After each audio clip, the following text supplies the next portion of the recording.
दिसंबर 24 में बहुत सारे टैक्स पेयर्स अपने GSTR 9 एंड 9C रिटर्न को for the financial year 23 and 24 के लिए फाइल कर रहे हैं, जिसमें पहले क्या होता था टेबल नंबर 8 में जो 8A में चेंजेस हुआ है।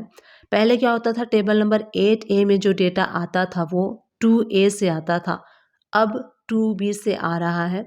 तो इससे क्या होता है, इससे काफ़ी सारे जो मिसमैच हैं वो आ रहे हैं। तो यहाँ आप देख सकते हैं उससे रिलेटेड मैंने एडवाइजरी जो है वो ओपन कर ली है। GST के पोर्टल पे एडवाइजरी आई है, advisory on differences in value of table 8A and 8C of annual return for the financial year 23 and 24। तो ये एडवाइजरी आई थी दिसंबर 9 को 2024 को। तो इस एडवाइजरी में क्या है वो मैं आपको यहाँ पे बताती हूँ। As per the notification number 12/2024 central tax dated 10th of July 2024 received with notification number 20/2024 central tax dated on 8th October 2024 for the financial year 23-24 onwards. The total credit available for inward supply shall be auto-populated in table number 8A of form GSTR 9 from GSTR 2B of the financial year 23 and 24.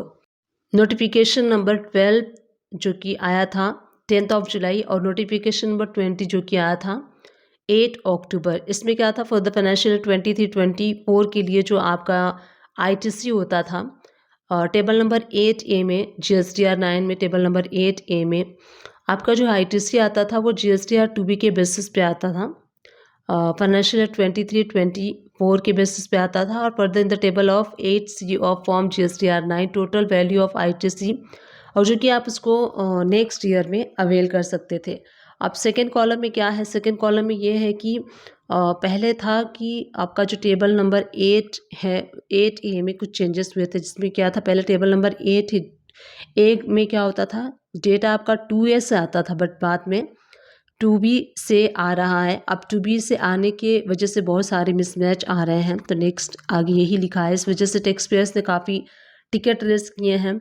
कुछ के 23-24 के जो ITC हैं वो 23-24 में show हो रहे हैं। तो इस वजह से काफ़ी सारे टैक्स पेयर ने टिकट रेस किया है। इसकी वजह से GST डिपार्टमेंट को, GSTN को ये एडवाइजरी रिलीज करनी पड़ी है डिफरेंसेस वैल्यू के लिए table number 8A and 8C में। तो यहाँ पे देखिए एग्जाम्पल के साथ एक्सप्लेन किया गया है सो दैट जो प्रॉब्लम आ रही है वो सॉल्व हो सके। तो सबसे नंबर पहला इशू है invoice having the date of financial year 23-24 but the supplies has reported in the GSTR 1 after the due date of March 24. As a result, the amount is not auto-populated in the table 8A of GSTR 9 for the financial 23-24 because it is the part of the next year GSTR 2B.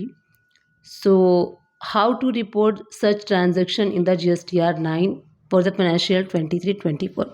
तो इसमें एक issue आ रहा है कि मान लीजिए कि invoice का डेट है, इनवाइस का डेट 23-24 का है और जो सप्लाई रिपोर्ट की गई है GSTR 1 की वो ईयर एंड यानी कि मार्च एंड होने के बाद की गई है। तो वो तो नेक्स्ट फाइनेंशियल ईयर में चली गई, 23-24 की थी, बट उसको अप्रैल में किया गया है, मार्च का अप्रैल में किया गया है, तो वो नेक्स्ट फाइनेंशियल ईयर में चली जाएगी। तो कैसे उसको रिपोर्ट किया जाएगा, तो यहाँ पे सॉल्यूशन भी दिया गया है। Taxpayer shall report such ITC in the table 8C and table 13 as this is the ITC of financial year 23-24। तो यहाँ पे आपको मेंशन कर दिया गया है कि GSTR 9 में आप टेबल नंबर 8C में और टेबल नंबर 13 में इसको रिपोर्ट करेंगे, क्योंकि ये नेक्स्ट फाइनेंशियल ईयर में चला गया है। नेक्स्ट है invoice belong to financial year 23-24 and ITC has been claim in financial year 23-24, यानी कि इनवाइस था 23-24 का और उसको क्लेम भी 23-24 में कर लिया गया है। Due to payment not made to supplier within 180 days ITC was reverse in 2023-24। जैसे कि सप्लायर को पेमेंट नहीं किया गया है 180 days के अंडर में, तो वहाँ पे जो ITC है उसको सेम ईयर में रिवर्स भी कर दिया गया है कई बार क्या होता है कि जो इनवॉइस है वो करेंट ईयर का ही होता है और करेंट ईयर में ही उसको क्लेम भी कर लिया जाता है, बट पेमेंट ना होने की वजह से 180 डेज़ का जो रूल है आप लोग को पता है, तो सेम उसी ईयर में रिवर्स भी कर दिया जाता है। तो इस टाइप की ट्रांजैक्शन को कैसे शो करना है आप देख सकते हैं। This reclaimed ITC sale be reported in the table 6H of GSTR 9 for the financial year 24-25, hence not in the table 8C and table 13C GST 9 for the financial year 23-24. This is the line within the, तो इसमें mention किया गया कि इस type के transaction को आपको GSTR 9 में टेबल नंबर 6H में शो करना है, ना कि table number 8C and 13C में GSTR 9 के।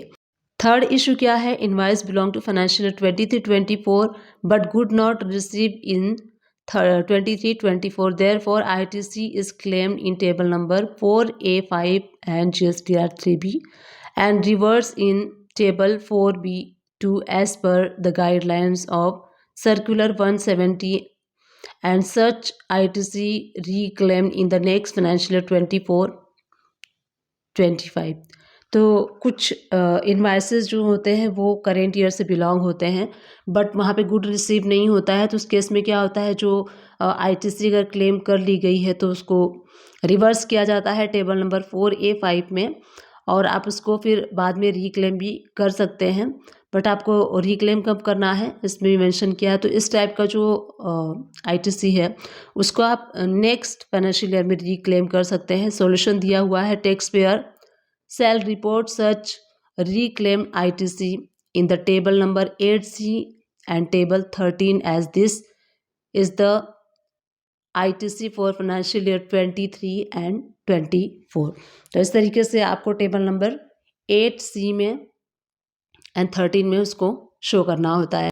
फोर्थ इशू है, invoice belong to financial 23-24 which is appearing in the table 8A of GSTR 9 for financial 23-24 as the suppliers would have reported the same in GSTR 1 after the due date of filing GSTR 1 for the tax period of March 23-24। तो कैसे इस transaction report करा है, जैसे कि कुछ transaction क्या होते हैं 22-23 के थे बट वो अपीयर आपके हो रहे हैं GSTR 9 के टेबल नंबर 8A में फाइनेंशियल 23-24 में। तो इसमें क्या होता है कि जो आपका सप्लायर है उसने नेक्स्ट ईयर मार्च का एंड होने के बाद रिपोर्ट किया है तो आपका उसमें शो होगा। उसका सोल्यूशन क्या है, this is the ITC of last year, क्योंकि ये ITC लास्ट ईयर की थी 22-23 की and was auto populated in table 8A of GSTR 9 of financial 23-24, hence reported in the table number 8C and 13 में GSTR 9 में फाइनेंशियल 23-24। This is the line with the, तो ये जो 2A given in the period from the GST 9 which is the statement table number 4, 5, 6 and table number 7 should have the details of current year financial year only. Last issue है where to report the reclaim of ITC for an invoice which is belong to financial year 23-24 and which is claimed reverse and reclaim in the same financial year. तो कुछ ऐसे invoices होते हैं जो reverse and reclaim same financial year में होते हैं।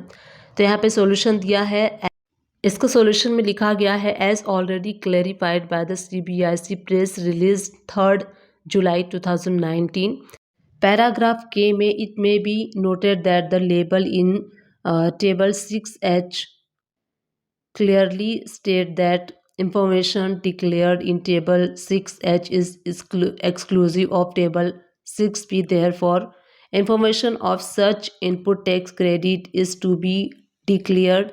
So इस तरीके से ये जो एडवाइजरी है, जो जिस एनुअल रिटर्न फाइल करते टाइम जो डिफरेंसेस आते हैं उसके लिए GSTI ने ये एडवाइजरी रिलीज़ की है, जो मैंने आप लोग के साथ यहाँ पे रीड करके आप लोग के साथ शेयर किया। I hope this information will help you out. अगर ये इन्फॉर्मेशन आप लोग के लिए हेल्पफुल रही है तो प्लीज़ मुझे सपोर्ट कीजिए, चैनल को लाइक शेयर सब्सक्राइब करके। Thank you for watching, keep watching.